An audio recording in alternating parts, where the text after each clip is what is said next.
Welcome back to Voices of Long COVID. I'm your host, Noelle. This season, I'll be bringing you strategies and support for living with our condition and discussing current themes around the topic of long COVID. I hope you'll find the information useful.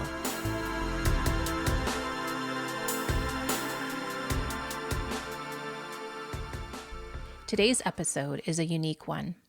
We're getting into the topic of two major health crises that span decades: the AIDS epidemic of the 80s and 90s, and the ongoing long COVID crisis. These pandemics, though different in many ways, share haunting similarities in how they were and are being handled by governments, health organizations, and society. We'll be discussing the stigma, misinformation, the delays in action, and most importantly, the lessons we can learn from the past to avoid repeating the same mistakes. I'm pleased to welcome back Cedar, who was featured in Season 1, Episode 8, where they shared their personal experience with long COVID. Go back and have a listen to their story if you haven't already. Cedar, thank you so much for coming back to discuss this with me. Hi, Noelle. Good to meet with you again. Cedar, why is this topic important to you personally? I think this topic is important mainly because I had a virus affect myself within my era and time period of living. And I think being a person of the queer community, I reflect on how viruses have affected people as well in the past. And there is very significant repetitions from the AIDS crisis into the COVID pandemic that we have experienced. And I think it's really important to investigate both and show the parallels that happened. Definitely. And you've done some research on this, and you've put me onto some books to read to prepare for our discussion. So thank you for that. Yeah, definitely. I think especially it affecting friends, family, different people I've met in my life. I think it, as I got older, it took me some maturity to investigate those topics and be like, these are serious and this is part of our history. And we saw history repeating itself. So I'm really glad I did that research. Yeah, and in today's episode, we're not claiming to be experts, but we do feel strongly that there's a lot we can learn from history, and we wanted to share this discussion with everyone. Let's begin by talking about the historical parallels between the AIDS crisis and long COVID. In the early 1980s, a strange and deadly disease began to claim the lives of gay men and intravenous drug users. The response was silence, government indifference, and for years, the world looked away. Does this sound familiar to anyone? When we look back at the AIDS crisis and compare it to long COVID, one thing that stands out is the delayed response from both the government and the medical community. Cedar, what stands out to you when you think about the initial responses to both AIDS and long COVID? I think for both of them, I definitely see a parallel with a slow response, a community in both time periods being really concerned about what is coming to be and what is affecting the communities at those time periods. I think people are scared of the unknown in both of those. The idea of a virus coming through and affecting so many people at a rapid rate, and then people kind of clutching on to resources and hopefully organization from their own governments to support the idea of a virus coming in and affecting so many people. And that's what makes both really hard, one to read about and then one to experience myself. This is something that has repeated in our recent history twice. And the band played on by Randy Schultz. His book was really good at kind of creating a timestamp of the events that happened during the AIDS crisis. And I remember reading that and kind of holding on to that through the COVID pandemic I'm like, wow, this feels really weird and similar, almost to a T of how it was written in the idea of this thing that kind of grows and rolls through community, one through conversation, and then through panic, and then through affect, and then seeing people get sick, and then being a victim of it yourself. It is this like, it's this weird repeat, definitely. Absolutely. And just historically, the AIDS crisis started in the early 1980s, but it wasn't until the late 1980s, at least a decade, that the serious public health responses began. The Reagan administration at the time was really criticized for that, for how long it took. And people infected with HIV were often marginalized. People were told, it's all your fault. It was a moral punishment. And they were ignored because of who they were, gay, people of color, drug users. And this, like you say, echoes a lot of what we're experiencing right now with being ignored. What about the initial response to long COVID? What have you noticed about that? I think the long COVID section kind of kicks in as the chronic effect of this virus disease coming through and affecting people. I think people wait to see in both of them what is going to occur. I think people waited to see who it was affecting with the AIDS crisis. And once it was determined who was affected, the judgment and morals shifted because it was like, oh, these are marginalized people.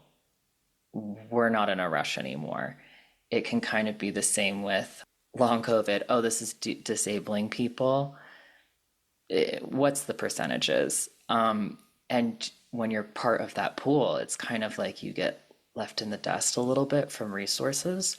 And I think we've definitely seen that go into effect being in the chronic pool of that population. And people with long COVID are often told we're exaggerating. A lot of the times, people affected, a high percentage are female, people of color. We're told that we're lazy. So, same playbook, different illness. Both pandemics saw a major delay in acknowledging the severity of the illness.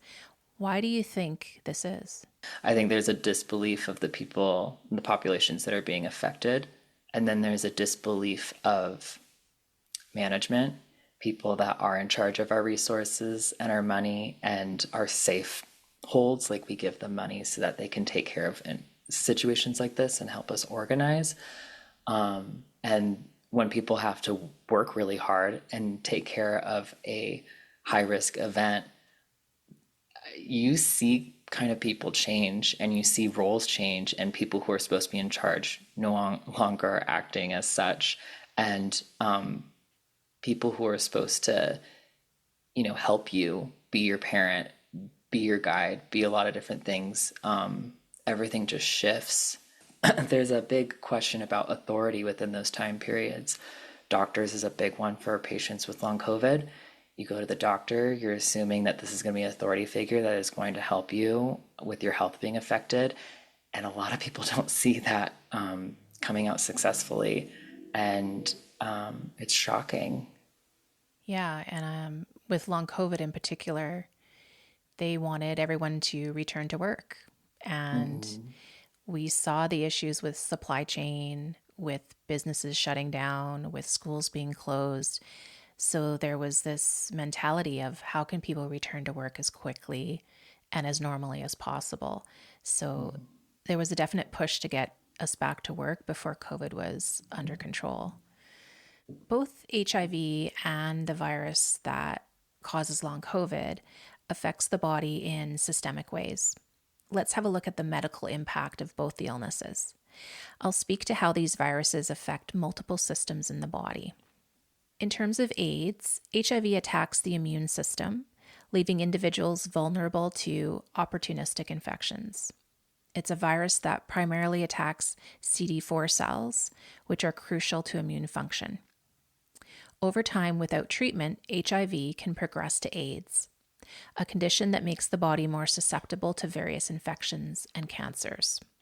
Long COVID is a post-viral syndrome that affects multiple systems in the body, particularly the respiratory, cardiovascular, and neurological systems. The immune system is often compromised, and many patients experience persistent symptoms such as fatigue, brain fog, and difficulty breathing. What's interesting to me is that some long COVID patients have seen improvement using antiretroviral medications and immune modulators similar to those used for treating HIV. Dr. Bruce Patterson and Dr. Yogendra started working on this very early on in 2020. I think I started following them summer of 2020. Mm-hmm. And I worked with them. And when I started taking an HIV drug, it was the only time that I felt any improvement in my long COVID symptoms. And some people even refer to long COVID as airborne AIDS. It's actually really interesting to my own personal story. I currently, when I got COVID, I was taking PrEP and I also was on hormones at the same time. So my estrogen levels were higher, and I also was on HIV protective medication. And I'm not taking either of those right now. And it's been really interesting in my long COVID journey to have that kind of come up as a topic. And you even brought that up now, of the idea of PrEP potentially having an effect, and also women and high estrogen having an effect with the virus. So these topics there's repetition that's coming up, and I'm noticing that. There are so many similarities for sure. Mm. Stigma has played a huge role in both pandemics. Can you talk about how this stigma manifests and how it's shaped the way these two pandemics have been viewed by society? Yeah, definitely with the first stigma of the HIV crisis, it's very difficult because once the topic of HIV affecting a pool of people who society at the time seemed as like devious, that created a lot of stigma of the idea that it is sexually transmitted, it is transmitted through our blood. I think that's like a lot for people. It's a heavy topic. People don't want to talk about gay sex at that time period. People did not want to talk about drug use at that period. And we're still trying to work on that today of it's okay, people have sex in adulthood.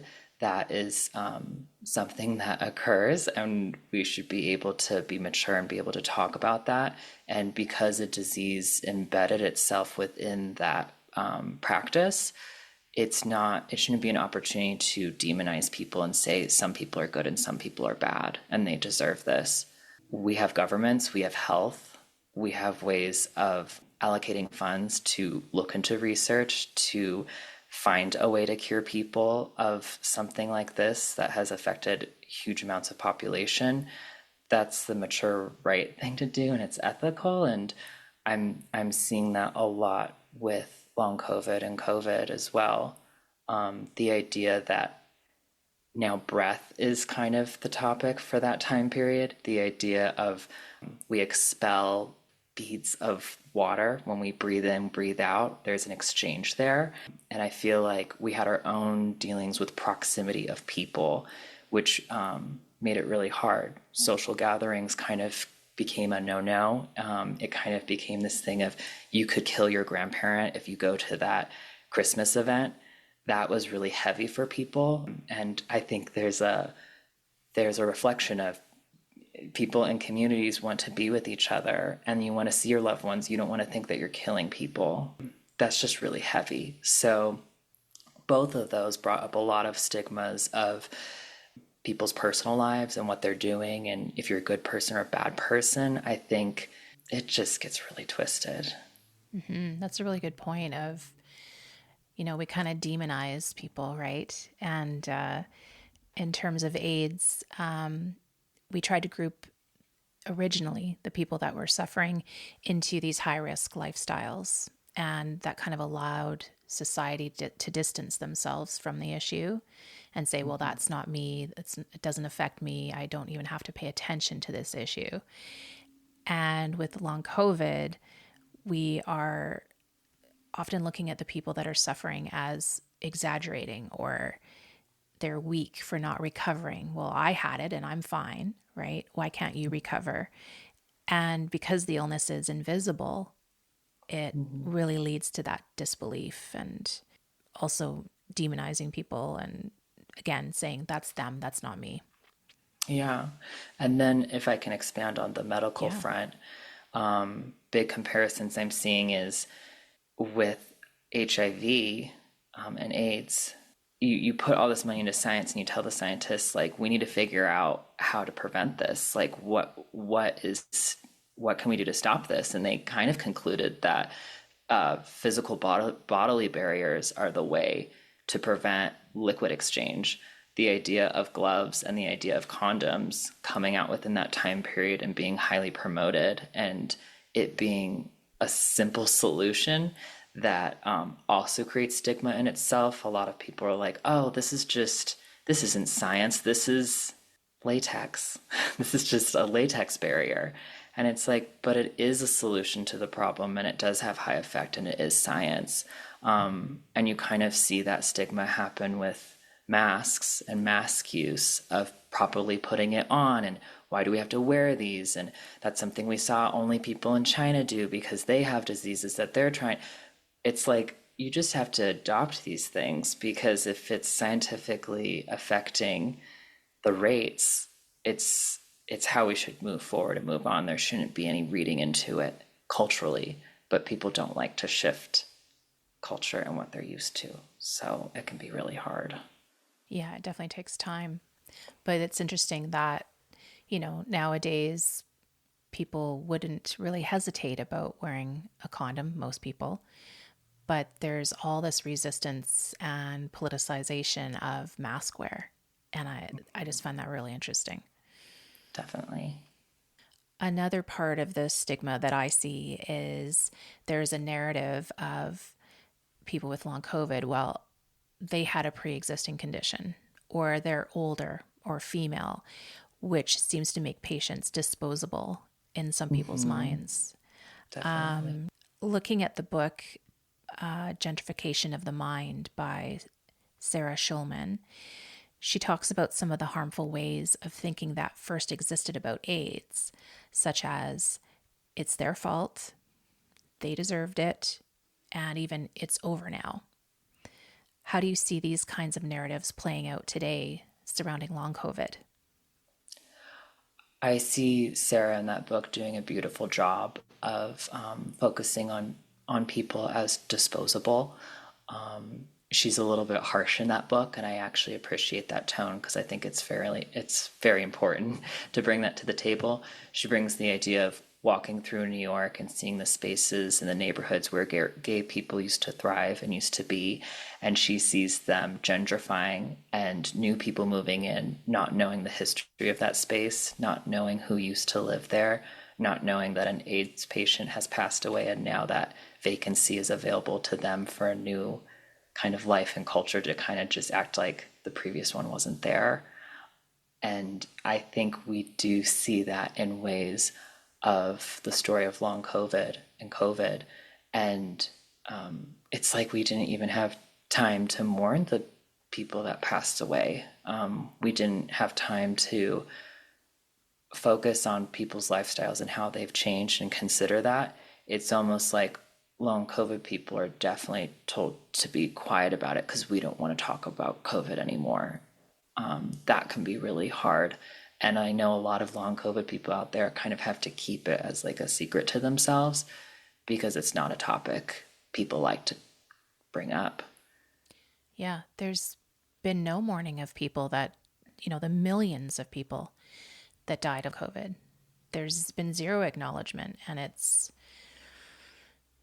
something that's really bothered me over the last 5 years is that we just keep moving on.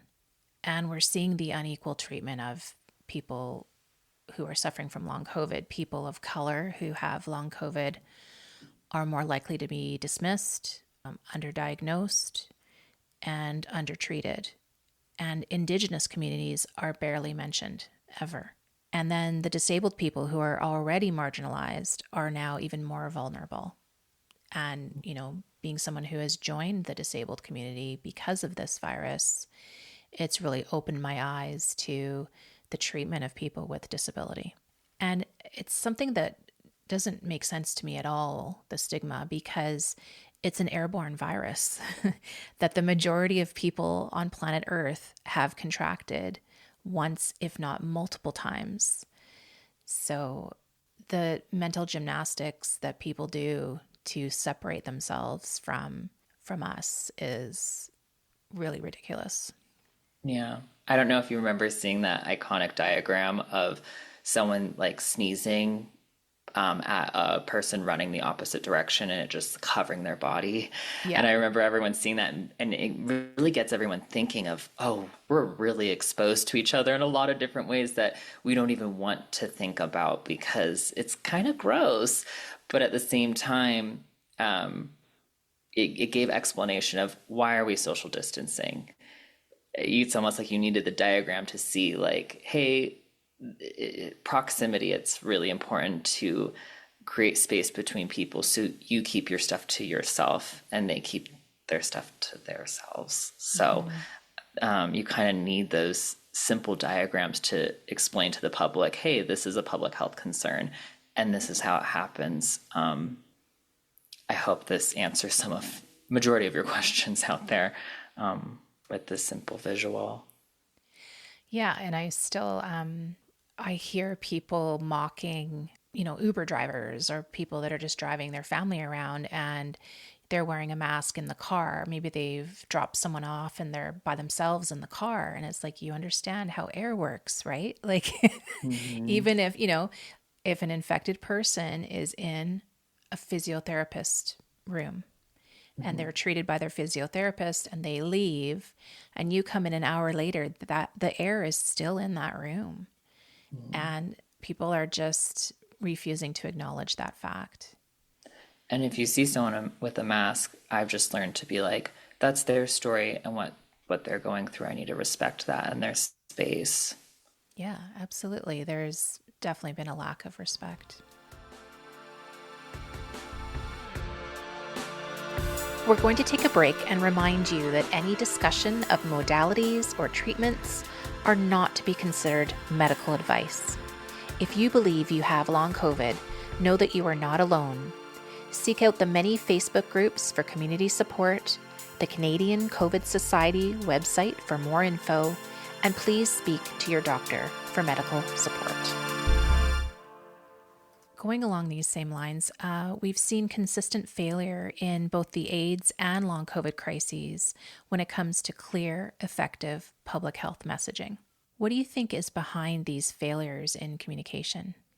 I definitely see it allocating of resources again. That's the really weird one for me. It almost feels like when we were all given that stimulus check, it was just like a quick buyout of, oh, we know a lot's going on. Here's a quick check for everyone. And I definitely know long COVID people out there spend it probably on their health right away.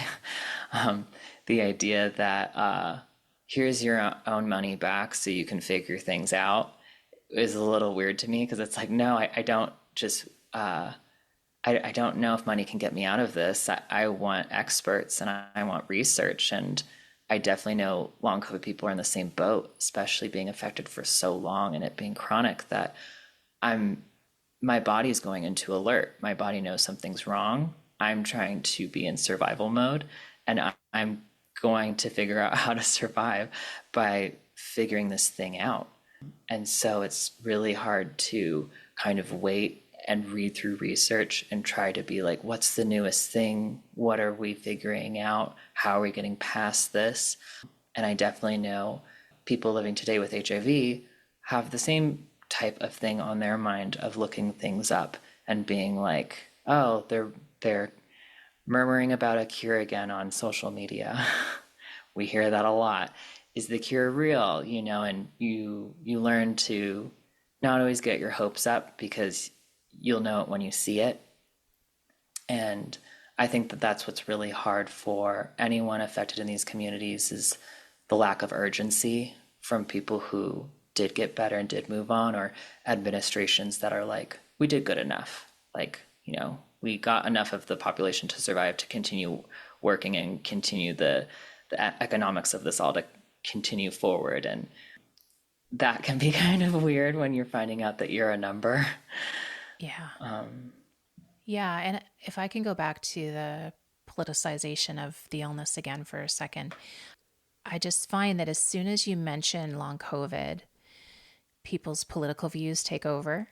And rather than empathizing with the person who is sick, but again, when it comes to AIDS, most people would never question wearing a condom. But here we are in 2025, and the public perception is that if you're wearing a mask, you're paranoid, or maybe you have an acute illness of some kind.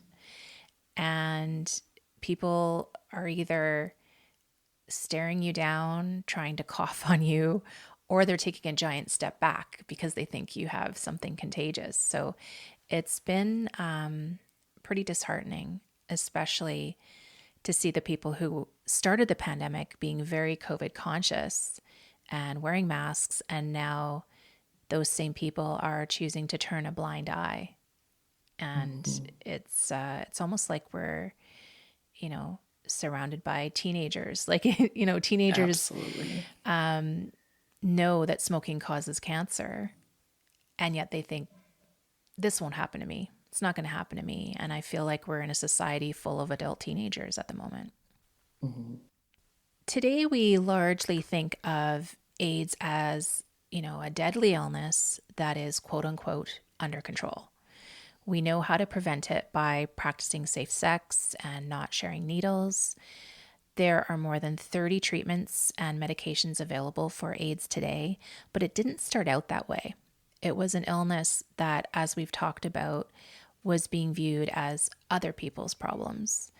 People were dying, there were no treatments available until ACT UP and other powerful activist groups were formed. How did AIDS activists like ACT UP push for recognition, research, and treatment? I definitely think it came from their personal stories. I think the reason why people gathered and created ACT UP was a group of people that said, this is enough. I think it was important to note that people had lost family members, they had lost loved ones, they had the disease themselves, and they were starting to lose themselves. And that's why they showed up to that space to be like, hey, we're starting to figure out within our own life and our timeline that we aren't having resources, and we're not having government, and we're not having health officials come in and take care of this. And we need to demand it because we all have the same concerns. And so ACT UP was a really progressive way of people gathering together and figuring out scenarios and situations to act up in a way and create noise so that people could focus on more research and more care for HIV. It's a group effort. It's not just scientists sitting there and being like, we're getting the funding, we feel like conquering this. It takes community, it takes governance, it takes everyone coming together and understanding that something's important and it needs to be accomplished. We really need to give credit to that organization, what they did. Yeah, they interrupted press conferences, they chained themselves to buildings, they staged what they called die ins, and they demanded funding, and they won. This movement didn't just demand treatment, it transformed medicine, actually.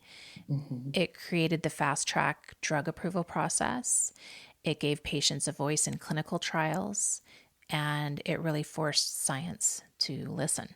And it showed that direct action works. And they made sure that people saw the reality of the AIDS crisis through their protests. And they demanded that their voices be heard. And I really think long COVID advocates can learn from that example.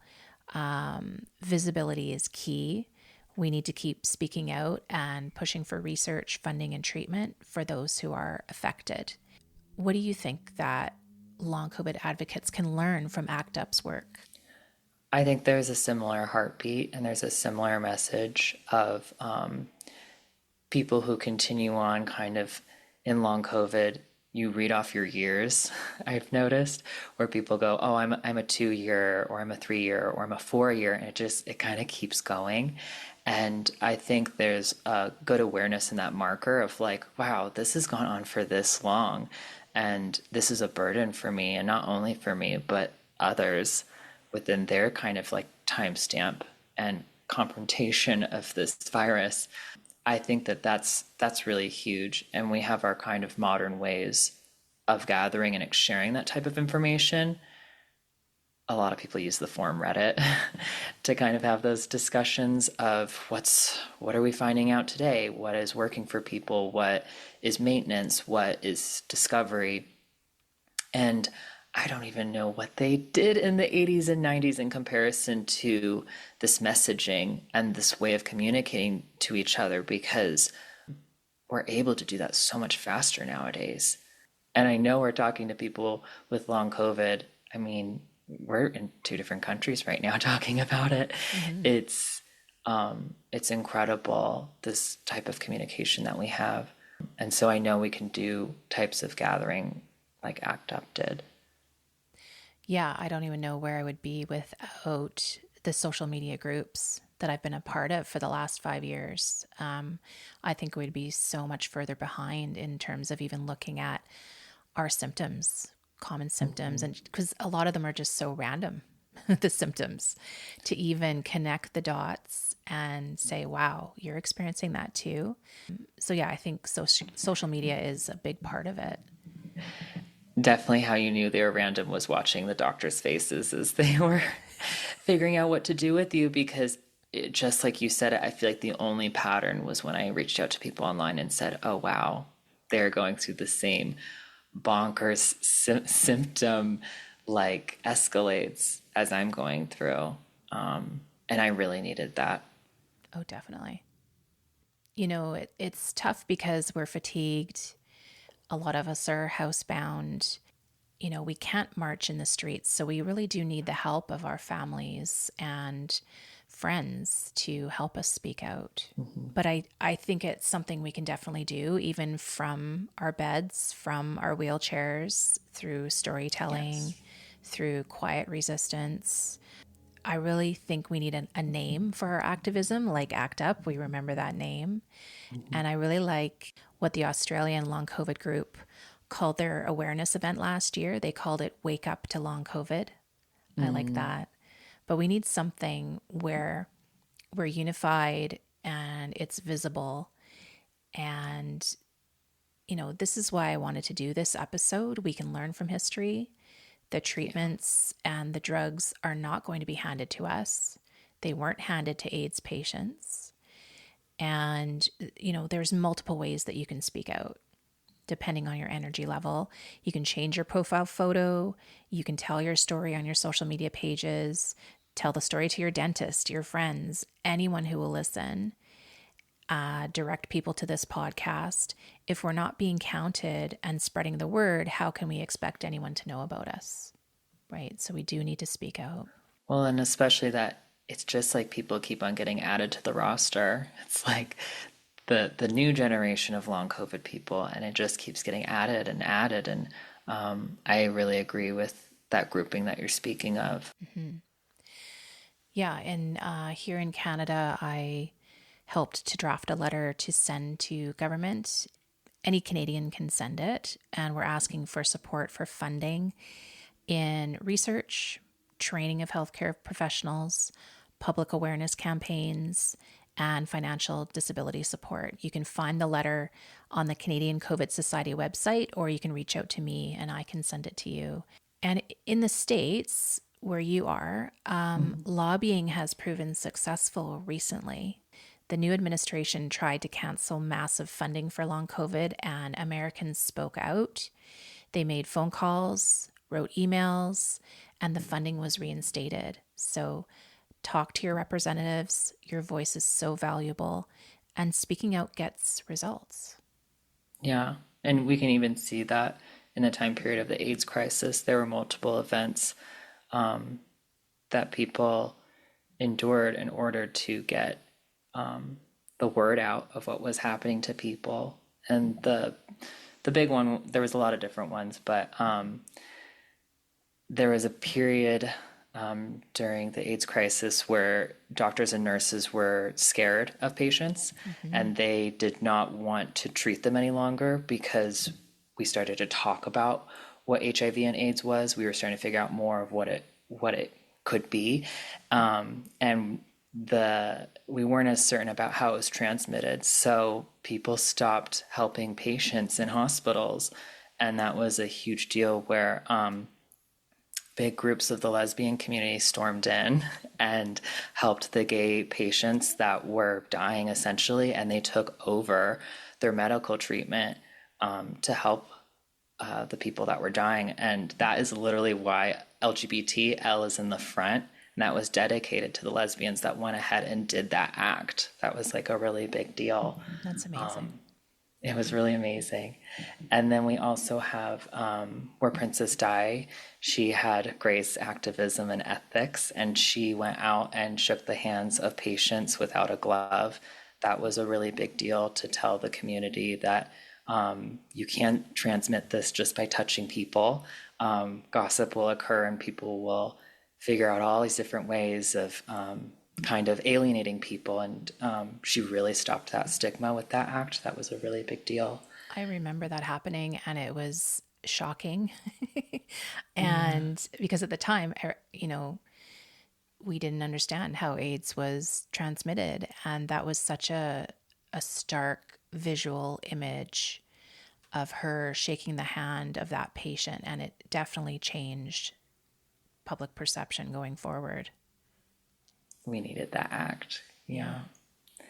Yeah. And then if I can mention a few others, Yeah. there's Felix Gonzalez Torres and his art in museums where it's in the corner of museums where it's a pile of candy, and everyone's given the opportunity to go in and simply take a piece of the candy. And people go into the corner and take the piece of candy over and over and over, and you get to see the pile deplete. And so you have this idea of it kind of gives you an idea of population if people disappeared and what's being taken. Ah, And it's the idea of like grief of content being gone. And he had a partner that passed away of AIDS, and then he passed away of AIDS himself. And his art piece is kind of there to represent that. And it continues on where galleries are told to fill the corner with a certain amount of candy, and people can take the candy. And it's wow. some people even forget the meaning of that piece. So people just think it's a fun thing of taking candy from a pile nowadays. But it has a strong history and a background.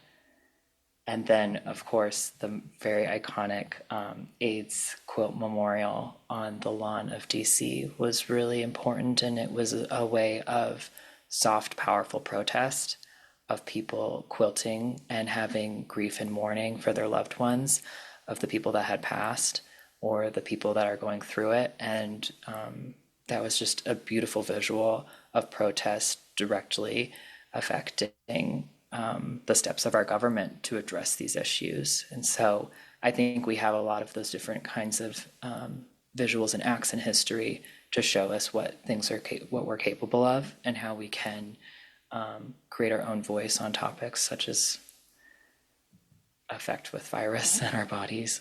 Hmm.